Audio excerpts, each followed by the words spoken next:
ನಮಸ್ಕಾರ ಎಲ್ರಿಗೂ. ಈ ವಿಡಿಯೋದಲ್ಲಿ residence certificate in English version ಅಂದರೆ ವಾಸಸ್ಥಳನ ಇಂಗ್ಲೀಷ್ನಲ್ಲಿ ಹಾಕೋದು ಯಾವ ಥರ ಅಂತ ತೋರಿಸ್ಕೊಡ್ತಾ ಇದ್ದೀನಿ ನೋಡಿ.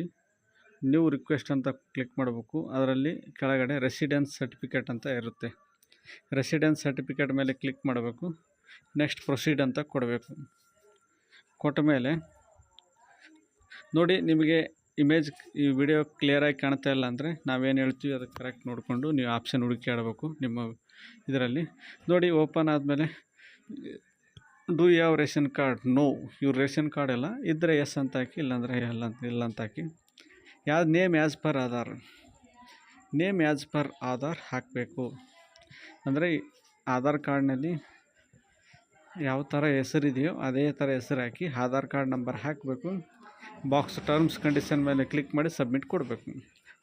ಕೊಟ್ಟ ಮೇಲೆ ನೋಡಿ, ಇದೊಂದು ಏನೋ ಎರರ್ ಬಂತು. ಮತ್ತೆ ಟ್ರೈ ಮಾಡ್ತೀನಿ. ಟ್ರೈ ಮಾಡಿದ ಮೇಲೆ ಈ ಥರ ಓಪನ್ ಆಗುತ್ತೆ ಪೇಜು. ನೋಡಿ, ಅಪ್ಲಿಕೆಂಟ್ಸ್ ಪ್ರೆಸೆಂಟ್ ಡೀಟೇಲ್ಸ್ ಅಂತ ಬರುತ್ತೆ, ಪರ್ಸನಲ್ ಡೀಟೇಲ್ಸ್ ಅಂತ ಬರುತ್ತೆ. ಡಿಸ್ಟಿಕ್ ತೊಗೊಳ್ಳಿ, ತಾಲೂಕು ತೊಗೊಳ್ಳಿ, ಹೋಬಳಿ ತೊಗೊಳ್ಳಿ, ಮತ್ತು ವಿಲೇಜ್ ತೊಗೊಳ್ಳಿ. ಹಳ್ಳಿ ಡಿಸ್ಟಿಕ್ಕು ಯಾವ ಜಿಲ್ಲೆ, ಯಾವ ತಾಲೂಕು, ಯಾವುದು ಹೋಬಳಿ, ಯಾವುದ ಊರು, ಯಾವುದು ನಿಮ್ಮದು ಹಳ್ಳಿ, ಯಾವುದು ಊರು ಅಂದಂಗೆ ನೋಡಿ. ಅಪ್ಲಿಕೆಂಟ್ಸ್ ಶ್ರೀ ಕುಮಾರ್, ಶ್ರೀಮತಿ ಅಂತಿರುತ್ತೆ. ಮತ್ತು father's name son of, daughter of, care of ಅಂತಿರುತ್ತೆ. ನೀವು ಯಾವುದಿರುತ್ತೆ ಅದನ್ನು ತೊಗೊಳ್ಳಿ. ನೋಡಿ, ನೇಮ್ ಫಾದರ್ ನೇಮ್ ಹೆಂಗಿದೆ ಆಧಾರ್ ಕಾರ್ಡಲ್ಲಿ ಆ ಥರನೇ ಹಾಕಿದ ಮೇಲೆ ನೆಕ್ಸ್ಟ್ ಮದರ್ ನೇಮ್ ಹಾಕಿ. ಫಾದರ್ ನೇಮ್ ಹಾಕಿದ ಮೇಲೆ ಮದರ್ ನೇಮ್ ಹಾಕಿ. ಮದರ್ ನೇಮ್ ಹಾಕಿದ ಮೇಲೆ ನೆಕ್ಸ್ಟ್ ಅಡ್ರೆಸ್ VTC ಅಂತ ಹಾಕಿ. ನೆಕ್ಸ್ಟು ಊರ ಹೆಸರು ಹಾಕಿ ನಿಮ್ಮದು. TQ ತಾಲೂಕು ಅಂತ, TQ ಅಂತ ಬರೋದು ತಾಲೂಕು ಹಾಕಿ. ನೆಕ್ಸ್ಟ್ DIST ಡಿಸ್ಟಿಕ್ ಅಂತ ಹಾಕಿ, ಜಿಲ್ಲೆ ಹೆಸರು ಹಾಕಿ. ನೋಡಿ, ಇನ್ನೇನು ಹೇಳುತ್ತೆ, ಅಡ್ರೆಸ್ 3 ಬಾಕ್ಸಲ್ಲಿ 3 ಥರ. VTC ಅಂದರೆ ಊರ ಹೆಸರು, VTC ಅಂತ ಸ್ಪೇಸ್ ಕೊಟ್ಟು ನಿಮ್ಮ ಊರ ಹೆಸರು ಹಾಕಿ. ತಾಲೂಕು ಅಂದರೆ ನಿಮ್ಮ ತಾಲೂಕು ಹಾಕಿ, ಜಿಲ್ಲೆ ಹಾಕಿ 3ನೇ ಕಾಲಮಲ್ಲಿ. ಅವು ಶಾರ್ಟ್ಕಟ್ಟಾಗಿ VTC, TQ, DIST ಅಂತ ಹಾಕ್ತೀವಿ. ನೆಕ್ಸ್ಟ್ ಪಿನ್ ಕೋಡ್ ಹಾಕಬೇಕು. ಆಮೇಲೆ ಮೊಬೈಲ್ ನಂಬರ್ ಹಾಕಿ ಸೆಂಡ್ OTP ಅಂತ ಕೊಡಬೇಕು. OTP ಬರುತ್ತೆ. OTP ಬಂದಮೇಲೆ ವೆರಿಫೈ ಮಾಡ್ಕೋಬೇಕು. ಫಸ್ಟ್ ನೋಡಿ, ಇದು ಕ್ಯಾಸ್ಟ್ ಇನ್ಕಮ್ ಯಾವುದೇ ಹಾಕಿ ನಾಡ ಕಚೇರಿ ಫಸ್ಟು ಆ ಮೊಬೈಲ್ ನಂಬರ್ ವೆರಿಫೈ ಆಗಬೇಕು. ಆಮೇಲೆ ಮೇಲ್ ID ನೋಡಿ. OTP ಬಂದಿದ್ದು ವೆರಿಫೈ ಅಂತ ಮಾಡಿದ್ವಿ. ವೆರಿಫೈಡ್ ಸಕ್ಸಸ್ಫುಲಿ ಅಂತ ಹಾಕಿದ್ವಿ. ನೆಕ್ಸ್ಟ್ ಜಿಮೇಲ್ ID ಹಾಕಿ ಸೆಂಡ್ ಅಂತ ಕೊಡಿ. ಸೆಂಡ್ ಕೊಟ್ಟ ಮೇಲೆ ಸೆಂಡ್ ಕೊಟ್ಟು OTPನ ಹಾಕಿ ವೆರಿಫೈ ಮಾಡಿ, ವೆರಿಫೈ ಅಂತ ಕೊಡಿ. ನೆಕ್ಸ್ಟ್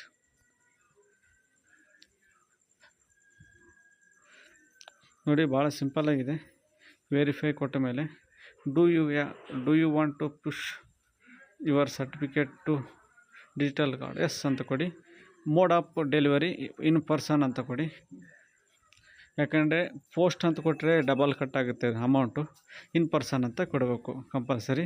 ಎಷ್ಟು ವರ್ಷದಿಂದ ಇವರು ವಾಸಿಸ್ತಿದ್ದಾರೆ ಅಂದರೆ ಅದನ್ನು ಹಾಕಿ ಆಧಾರ್ ಕಾರ್ಡ್ ಪ್ರಕಾರನೇ ಎಷ್ಟು ವರ್ಷದಿಂದ ಅಂತೇಳಿ. ನೆಕ್ಸ್ಟು ನೋಡಿ, ರೇಷನ್ ಕಾರ್ಡು, ವೋಟರ್ ID ಇದ್ದರೆ ಹಾಕ್ಬೋದು.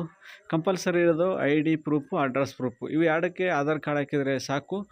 ID ಪ್ರೂಫಿಗೆ ವೋಟರ್ ID ಇದ್ದರೆ ವೋಟರ್ ID ಹಾಕ್ಬೋದು, ಮತ್ತು ಅಡ್ರೆಸ್ ಪ್ರೂಫಿಗೆ ಆಧಾರ್ ಕಾರ್ಡ್ ಹಾಕ್ಬೋದು. ಇವ್ರದ್ದು ಬರೀ ಆಧಾರ್ ಕಾರ್ಡ್ ಇರೋದ್ರಿಂದ ಆಧಾರ್ ಕಾರ್ಡ್ ಹಾಕ್ತಿದ್ವಿ. ನೋಡಿ, ಸಲ್ಲಿಸಿ ಕೊಟ್ಟಿದಾಗ ಸಬ್ಮಿಟ್ ಕೊಟ್ಟ ಮೇಲೆ ಒಂದು GST ನಂಬರ್ ಬರುತ್ತೆ.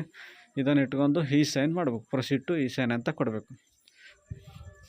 ಪ್ರೊಸೀಡ್ ಟು ಸೈನ್ ಅಂತ ಕೊಟ್ಟ ಮೇಲೆ ನೆಕ್ಸ್ಟ್ ಅಂತ ಗೊತ್ತೇ ಇದೆ. ಅವ್ರ ಆಧಾರ್ ಕಾರ್ಡ್ ನಂಬರ್ಗೆ ಇದೇನಿದೆ ಸೈನ್ ಮಾಡೋಕ್ಕೆ ಹೋದರೆ ಆಧಾರ್ ಕಾರ್ಡ್ ನಂಬರ್ ಎಂಟ್ರ್ ಮಾಡಬೇಕು. ಗೆಟ್ OTP ಅಂತ ಕೊಡಬೇಕು.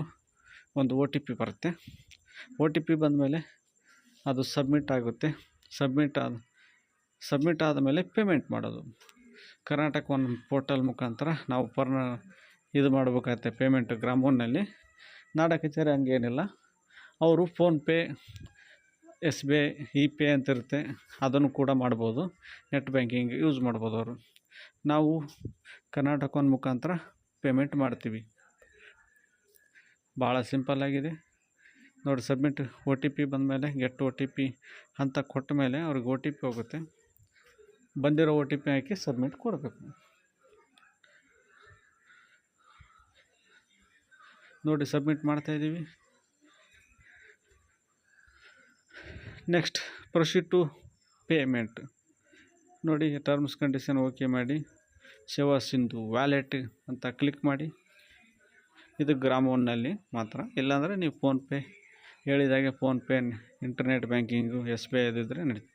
ನೋಡಿ ಇದು ಪೇಮೆಂಟ್ ಮಾಡೋದು ಅಂತ ಯಾವ ಥರ ಅಂತ ತೋರಿಸ್ಕೊಟ್ಟಿದ್ದೀನಿ, ಸಾಕಾಗಷ್ಟು ಬಾರಿ ಅದೇ ಪ್ರಕಾರನೇ ಮಾಡ್ತೀವಿ. ಇದು ಯಾಕಂದರೆ ಬ್ಲರ್ ಮಾಡ್ತೀವಿ ನಾವು. ನೋಡಿ ಸಿಂಪಲ್ ಆಗಿದೆ. ರೆಸಿಡೆನ್ಸ್ ಸರ್ಟಿಫಿಕೇಟ್ ವಾಸಸ್ಥಳ ನೋಡಿ ಸಬ್ಮಿಟ್ ಕೊಡ್ತಾಯಿದ್ದೀವಿ. ಪೇಮೆಂಟ್ ಕೂಡ ಆಯಿತು.